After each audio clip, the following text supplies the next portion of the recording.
जा तारा देवे घरे हो बलमुआ जानी भूलई हा हो नामी सैया ले ले आई हा हो। जैसे कि आप लोगों ने देखा Khesari Lal viral girl Mona Lisa के गाना रिकॉर्डिंग स्टूडियो में चल रहा है। बहुत ही जल्द खेसारी लाल मोनालिसा के गाना भोजपुरी इंडस्ट्री में रिलीज होगा।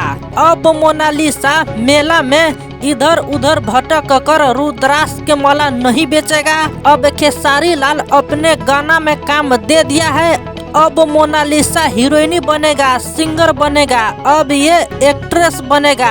इधर उधर भटक कर पैसा नहीं कमाएगा, बल्कि अब अपने ही दम पर लाखों करोड़ों पैसे कमाने वाले हीरोइनी बनने जा रहा है। खेसारी लाल मोनालिसा के आंखों के चमक देखकर, सुंदरता देखकर अपने गाना में काम दे दिया है। अब मोनालिसा हीरोइनी बन चुके हैं। घबराने की अब मोनालिसा के कोई जरूरत नहीं है। पहले 2-4 पैसा कमाने के लिए मेला में इधर उधर फुटपाथ पर रुद्राक्ष के माला बेच रहे थे, लेकिन अभी रातों रात सोशल मीडिया पर वायरल होकर हीरोइनी बन चुके हैं।